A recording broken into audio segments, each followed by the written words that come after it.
ओम शांति। आज 3 मार्च 2024 की अव्यक्त महावाक्य है। रिवाइज डेट है 21/11/1998। आज की अव्यक्त मुरली में बाबा बोले, बहुत ध्यान से सुनिए।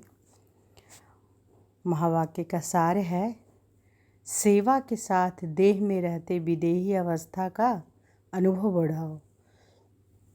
सेवा के साथ देह में रहते विदेही अवस्था का अनुभव बढ़ाओ। आज बाप दादा अपने चारों ओर के बच्चों को देख हर्षित हो रहे हैं, क्योंकि बाप जानते हैं कि मेरा एक एक बच्चा चाहे लास्ट पुरुषार्थी भी है, फिर भी विश्व में सबसे बड़े ते बड़े भाग्यवान है। क्योंकि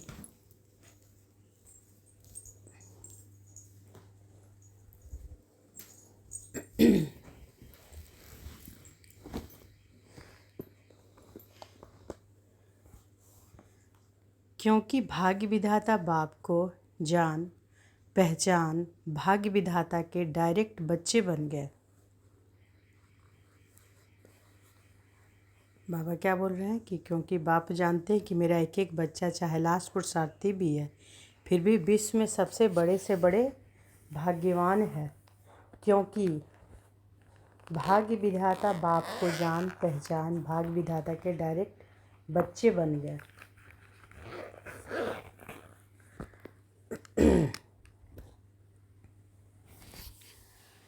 ऐसा भाग्य सारे कल्प में किसी आत्मा का न है न हो सकता है। साथ साथ सारे विश्व में सबसे संपत्तिवान व धनवान और कोई नहीं हो सकता, चाहे कितना भी पदमपति हो। लेकिन आप बच्चों के खजाने से कोई की तुलना नहीं है, क्योंकि बच्चों के हर कदम में पद्मों की कमाई है। तो बाबा खुद बोल रहे हैं कि बाबा के जो बच्चे हैं, जो बाबा को जान के पहचान कर भाग्य विधाता को डायरेक्ट बच्चे बने हैं, तो वह कितने भाग्यवान हैं, कितने संपत्तिवान हैं। इस विश्व में सबसे संपत्तिवान और धनवान कोई नहीं हो सकता, बाबा कहते हैं। तो ये नशा चढ़ता है ना कि भगवान खुद ये बात बोल रहे हैं, चाहे कितना भी पदमपति हो, लेकिन आप बच्चों के खजानों से कोई की भी तुलना नहीं है, क्योंकि बच्चों के हर कदम में पद्मों की कमाई है। सारे दिन में हर रोज़ चाहे 1-2 कदम भी बाप की याद में रहे व कदम उठाया तो हर कदम में पद्म। तो सारे दिन में कितने पद्म जमा हुए? ऐसा कोई होगा जो एक दिन में पद्मों की कमाई करे? इसलिए बाप दादा कहते हैं कि अगर भाग्यवान देखना हो व रिचेस्ट इन दी वर्ल्ड आत्मा देखनी हो तो बाप के बच्चों को देखो। देखिए बाबा क्या बोल रहे हैं कि अगर भाग्यवान देखना हो, रिचेस्ट इन दी वर्ल्ड आत्मा देखनी हो तो किसको देखना? बाबा के बच्चोों को देखना है। तो हम बाबा के बच्चे कितने भाग्यवान हैं कि भगवान खुद ये बातें बोल रहे हैं। तो ये हम सबों को एकदम अंदर में एकदम भर लेना है कि हाँ, हम सब बहुत भाग्यवान हैं, बहुत संपत्तिवान हैं। आप बच्चों के पास सिर्फ एक स्थूल धन का खजाना नहीं, वो तो सिर्फ धन के साहूकार हैं। और आप बच्चे कितने खजानों से भरपूर हैं। खजानों की लिस्ट जानते हो ना। यह स्थूल धन तो कोई बड़ी बात नहीं है, लेकिन आपके पास जो ज्ञान का खजाना, शक्तियों का खजाना, सर्व गुणों का खजाना, खुशी का खजाना और सर्व को सुख शांति का रास्ता बताने से जो दुआओं का खजाना मिलता है, यह अविनाशी खजाने सिवाय परमात्मा बच्चों के अविनाशी किसी के पास नहीं है। तो बाप दादा को ऐसे खजानों के मालिक बच्चों पर कितना रूहानी नाज है। बाप दादा सदा बच्चों को ऐसे संपन्न देख यही गीत गाते, वाह बच्चे वाह, आपको भी अपने पर इतना रूहानी नाज अर्थात नशा है ना। हाथ की ताली बजा सकते हो। सभी ने तालियां बजाई। दोनों हाथ को क्यों तकलीफ़ देते हो? एक हाथ की बजाओ। एक हाथ की ताली बजाना आता है ना। ब्राह्मणों का सब कुछ निराला है। ब्राह्मण शांत पसंद है, इसलिए ताली भी शांति की ठीक है। तो नशा तो सभी को सदा है ही और आगे भी रहेगा, निश्चित है। बाप दादा समय के परिवर्तन की तीव्र रफ्तार को देख बच्चों के पुरुषार्थ की रफ्तार को भी देखते रहते हैं। बाप दादा हर एक बच्चे को जीवन मुक्त स्थिति में सदा देखना चाहते हैं। आप सबका यह चैलेंज है कि बाप से मुक्ति जीवन मुक्ति का वर्षा आकर लो। लेकिन आपकी तो मुक्ति व जीवन मुक्ति का वर्षा मिल गया है ना, या नहीं मिला है? मिला है। सतयुग में या मुक्तिधाम में मुक्ति व जीवन मुक्ति का अनुभव नहीं कर सकेंगे। मुक्ति जीवन मुक्ति के वर्षे का अनुभव अभी संगम पर ही करना है। जीवन में रहते समय नाजुक होते हैं, परिस्थितियां, समस्याएं, वायुमंडल डबल दूषित होते हुए भी इन सब प्रभाव से मुक्त, जीवन में रहते इन सर्व भिन्न भिन्न बंधनों से मुक्त, एक भी सूक्ष्म बंधन नहीं हो। ऐसे जीवन मुक्त बने हो वह अंत में बनेंगे। अब बनेंगे या अंत में बनेंगे? जो समझते हैं अंत के बनने के बजाय अभी बनना है, वह बने हैं या बनना ही है, वह हाथ उठाओ। सभी ने हाथ उठाया। दोनों में मिक्स हाथ उठा रहे हैं, चतुर हैं। भले चतुराई करो, लेकिन बाप दादा अभी से स्पष्ट सुना रहे हैं। Attention please. बाप को हर एक ब्राह्मण बच्चे को बंधन मुक्त जीवन मुक्त बनाना ही है। बाप को हर एक ब्राह्मण बच्चे को बंधन मुक्त जीवन मुक्त बनाना ही है, चाहे किसी भी विधि से, लेकिन बनाना जरूर है। जानते हो ना कि विधियाँ क्या है? इतने तो चतुर हो ना, तो बनना तो आपको पड़ेगा ही। चाहे चाहो चाहे नहीं चाहो, बनना तो पड़ेगा ही। फिर क्या करेंगे? अभी से बनेंगे।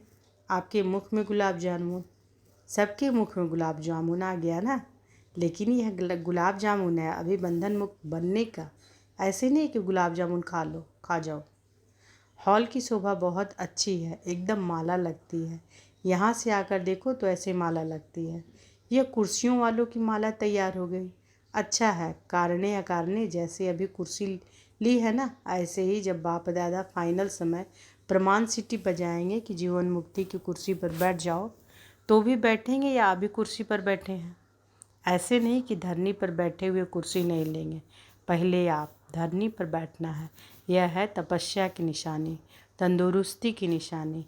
हेल्थ भी है तपस्या द्वारा खजानों की, वेल्थ भी है। तो जहाँ हेल्थ है वेल्थ है, वहाँ हैप्पी तो है ही।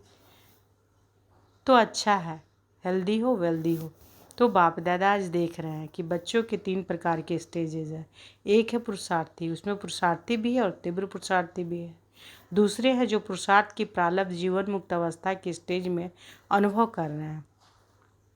एक है पुरुषार्थी, उसमें पुरुषार्थी भी है और तीव्र पुरुषार्थी भी है।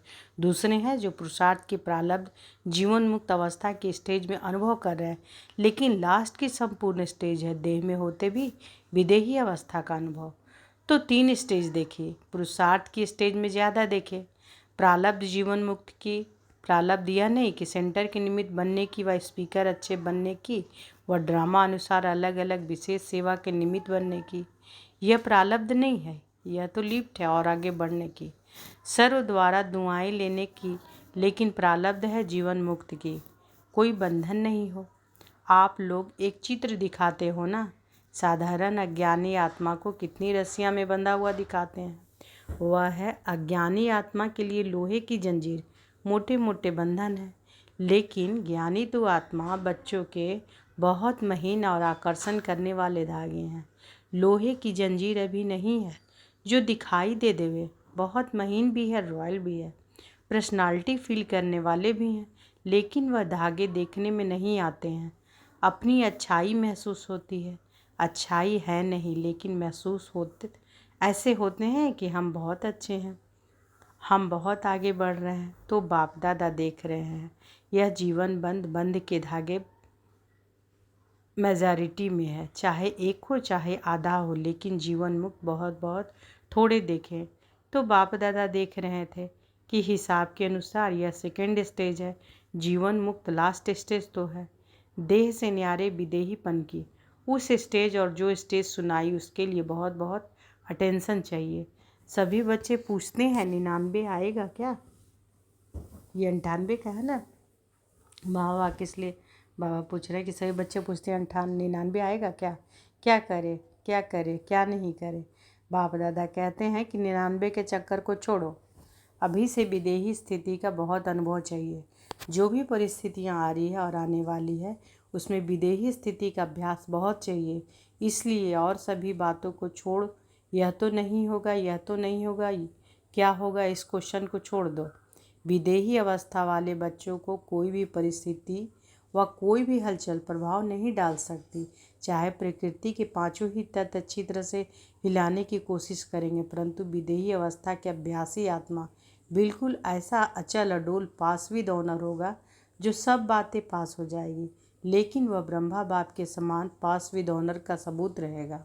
बाप दादा समय प्रति समय इशारे देते भी हैं और देते रहेंगे। आप सोचते भी हो, प्लान बनाते भी हो, बनाओ, भले सोचो, लेकिन क्या होगा, उस आश्चर्यवर्त होकर नहीं। विदेही साक्षी बन सोचो, लेकिन सोचा, प्लान बनाया और सेकंड में प्लान स्थिति बनाते चलो। अभी आवश्यकता स्थिति की है। यह विदेही स्थिति परिस्थिति को बहुत सहज पार कर लेगी। जैसे बादल आए चले गए और विदेही अचल अडोल हो, खेल देख रहे हैं। अभी लास्ट समय को सोचते हो, लेकिन लास्ट स्थिति को सोचो। चारों ओर सेवाओं के समाचार बाप दादा सुनते रहते हैं और सभी के सभी अथक सेवाधारियों को मुबारक भी देते हैं। सेवा बहुत अच्छे उमंग उत्साह से कर रहे हैं और आगे भी करते रहो, लेकिन सेवा और स्थिति का बैलेंस थोड़ा सा एक कभी इस तरफ झुक जाता है, कभी उस तरफ। इसलिए सेवा खूब करो। बाप दादा सेवा के लिए मना नहीं करते और ज़ोर शोर से करो, लेकिन सेवा और स्थिति का सदा बैलेंस रखते चलो। स्थिति बनाने में थोड़ी मेहनत लगती है और सेवा तो सहज हो जाती है। इसलिए सेवा का बल थोड़ा स्थिति से ऊंचा हो जाता है। सेवा का बल थोड़ा स्थिति से ऊंचा हो जाता है। बैलेंस रखो और बाप दादा की सर्व सेवा करने वाले आत्माओं की संबंध संपर्क में आने वाले ब्राह्मण परिवार की ब्लेसिंग लेते चलो। यह दुआओं का खाता बहुत जमा करो। अभी की दुआओं का खाता आप आत्माओं में इतना संपन्न हो जाए जो द्वापर से आपके चित्रों द्वारा सभी को दुआएं मिलती रहे। अनेक जन्म में दुआएं लेनी है, लेकिन जमा एक जन्म में करनी है। इसलिए क्या करेंगे, स्थिति को स्थिति को सदा आगे रख, सेवा में आगे बढ़ते चलो। क्या होगा यह नहीं सोचो। ब्राह्मण आत्माओं के लिए अच्छा है, अच्छा ही होना है, लेकिन बैलेंस वालों के लिए सदा अच्छा है। बैलेंस कम तो कभी अच्छा, कभी थोड़ा अच्छा। सुना क्या करना है, क्वेश्चन मार्क सोचने के हिसाब से आश्चर्यवर्त होके सोचने को फिनिश करो। यह तो नहीं होगा, यह तो नहीं होगा, वह स्थिति को नीचे ऊपर करता है, समझा। अच्छा, विदेश का गुरु पूछो। विदेश में भी एक विशेषता बाप दादा को बहुत अच्छी लगती है। कौन सी? सभी को उमंग उत्साह बहुत है कि विदेश के कोने कोने में बाप का स्थान बनाया और बनाया भी है। इस वर्ष कितने नए स्थान बनाए हैं? 12-15। अच्छा, उमंग है कि संदेश चारों ओर मिल जाए। यह लक्ष्य बहुत अच्छा है। जहाँ जाते हैं वहाँ कोई न कोई को निमित्त बनाने की सेवा का लक्ष्य अच्छा रखते हैं। यह विशेषता है। हर एक जितना हो सकता है उतना अपने आप को सेवा के निमित्त बनाने की ऑफर भी करते हैं और प्रैक्टिकल में भी करते हैं। यही सोचते हैं कि घर घर में बाबा का घर हो। यह उमंग उत्साह बहुत अच्छा है। इसलिए इस उमंग उत्साह के लिए बाप दादा और एडवांस में आगे बढ़ने की मुबारक दे रहे हैं। बाप दादा विदेशी अर्थात विश्व कल्याण करने के निमित्त बनने वाले बच्चों को यही कहते हैं कि अब सेवा और विदेही अवस्था में नंबर 1 विदेशी बच्चों को बनना है। बनना है कब? 99 में या 2000 में बनना है? कब नहीं, अब। अव्यक्त बाप की पालना का प्रत्यक्ष सबूत देना है। जैसे ब्रह्मा बाप अव्यक्त बन विदेही स्थिति द्वारा कर्मातीत बने, तो अव्यक्त ब्रह्मा की विशेष पालना के पात्र हो। इसलिए अव्यक्त पालना का बाप को रिस्पॉन्ड देना, विदेही बनने का, सेवा और स्थिति के बैलेंस का। ठीक है, मंजूर है, करना ही है। बाप दादा यह नहीं सोचते कि देखेंगे सोचेंगे, नहीं, करना ही है। अपनी भाषा में बोलो, करना ही है। जो भी सभी टीवी में देख रहे हो वह सभी भी ऐसे बोल रहे हैं ना। बाप दादा देख रहे हैं, चाहे भारत में देख रहे हैं चाहे फॉरेन में देख रहे हैं, लेकिन सभी को उमंग आ रहा है कि हम करेंगे, हम करेंगे, हमें करना ही है। एडवांस में मुबारक हो। अच्छा, विदेश के बहुत से भाई बहनें पहली बार आए हैं। रिट्रीट में आए हुए गेस्ट भी बैठे हैं। बहुत अच्छा, सब नंबर 1 लेने वाले हैं। बहुत अच्छा। मेहमान बनकर आए हैं और बाप के बच्चे अधिकारी बन गए। अधिकारी हो गए ना, अधिकारी हैं, बहुत अच्छा। अभी आगे बढ़ते रहना है। हॉस्पिटल के ट्रस्टियों से सभी डबल ट्रस्टी हो। एक प्रवृत्ति में रहते ट्रस्टी तो दूसरा हॉस्पिटल में रहते ट्रस्टी। हॉस्पिटल के भी ट्रस्टी तो जीवन में भी ट्रस्टी। अच्छा है, हॉस्पिटल आत्माओं को भी सेवा कर रहे हैं और शरीर की भी सेवा कर रही है, तो डबल सेवा हो रही। इसलिए जो निमित्त बनी हुई आत्माएं हो उन्हों को भी डबल दुआएं मिलती रहती है। बहुत अच्छे प्लान बनाए हैं। सेवा का चांस लेना, यह चांसलर बनना। वह चांसलर ने रूहानी यूनिवर्सिटी के चांसलर। अच्छा है। ऑस्ट्रेलिया वाले ओलंपिक गेम के समय बड़ा प्रोग्राम करने का प्लान बना रहे हैं। बाप दादा का प्लान दिखाया। जहाँ उमंग उत्साह है और सबकी एक मत है, तो जहाँ एक मत है और उमंग उत्साह है तो सफलता है ही है। अच्छा है, भले करो, फॉरेन में नाम वाला करो। बहुत अच्छा। जो भी सभी भारत से आए हैं, जो भी सभी भारत से आए हैं, तो भारत वालों को तो विशेष नशा है कि बाप दादा अवतरित भी भारत में होते हैं और साथ साथ अगर मिलने आते हैं तो भी भारत में ही, तो डबल नशा है ना। भारत ने ही विदेश में संदेश दिया, तो भारत ने विदेश में भी अपने परिवार को ढूंढ एक परिवार बना दिया। इसलिए भारतवासी बच्चों को सदा महत्व है और भारत का महत्व बढ़ना है तो भारतवासियों का महत्व तो है ही है। इसलिए जो भी नए पुराने बच्चे आए हैं वह बहुत प्यार से पहुँचे हैं। बाप दादा सभी बच्चों का स्नेह और चारों ओर सेवा के सहयोग को देख खुश हैं और बच्चे भी सदा खुश हैं। खुश रहते हो ना, कभी खुशी कम नहीं करना। यह स्पेशल बाप का खजाना है, इसलिए खुशी कभी नहीं छोड़ना, सदा खुश। अच्छा। चारों ओर के सर्वश्रेष्ठ भाग्यवान, सर्वश्रेष्ठ खजानों के मालिक, सदा सेवा और स्थिति का बैलेंस रखने वाले ज्ञानी तु आत्मा, सर्वशक्ति संपन्न आत्माएं, सदा बंधन मुक्त जीवन मुक्त आत्माओं को बाप दादा का याद प्यार और नमस्ते। हम रूहानी बच्चों की रूहानी माता पिता बाप दादा को याद प्यार, गुड मॉर्निंग और नमस्ते नमस्ते नमस्ते। शुक्रिया बाबा, शुक्रिया। बाबा वरदान दिए आज, परमात्म कार्य में सहयोगी बन सर्व का सहयोग प्राप्त करने वाले सफलता स्वरूप भव। परमात्म कार्य में सहयोगी बन सर्व का सहयोग प्राप्त करने वाले सफलता स्वरूप भव। जहाँ सर्व का उमंग उत्साह है वहाँ सफलता स्वयं समीप आकर गले की माला बन जाती है। कोई भी विशाल कार्य में हर एक के सहयोग की उंगली चाहिए। सेवा का चांस हर एक को है। कोई भी बहाना नहीं दे सकता कि मैं नहीं कर सकता, समय नहीं है। उठते बैठते 10-10 मिनट भी सेवा करो। तबीयत ठीक नहीं है तो घर बैठे करो। मनसा से सुख की वृत्ति, सुखमय स्थिति से सुखमय संसार बनाओ। परमात्म कार्य में सहयोगी बनो तो सर्व का सहयोग मिलेगा। तो बाबा क्या कह रहे हैं कि जहाँ सर्व का उमंग उत्साह वहाँ सफलता स्वयं समीप आकर गले की माला बन जाती है।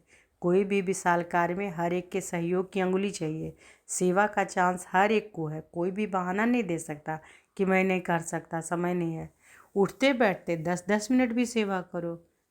तबीयत ठीक नहीं है तो घर बैठे करो। मनसा से सुख की वृत्ति, सुखमय स्थिति से सुखमय संसार बनाओ। परमात्म कार्य में सहयोगी बनो तो सर्व का सहयोगी मिलेगा। तो बाबा क्या कह रहे हैं कि कोई बहाना नहीं करो कि नहीं कर सकते हैं। अगर तबीयत खराब है तो मनसा से तो किया जा सकता है सेवा ना, मनसा सकाश दे सकते हैं ना घर बैठे। स्लोगन है, प्रकृति पति की सीट पर सेट होकर रहो तो परिस्थितियों पे अपसेट नहीं होंगे। प्रकृति पति की सीट पर सेट होकर रहो तो परिस्थितियों में अपसेट नहीं होंगे। अच्छा, शुक्रिया बाबा, शुक्रिया। ओम शांति।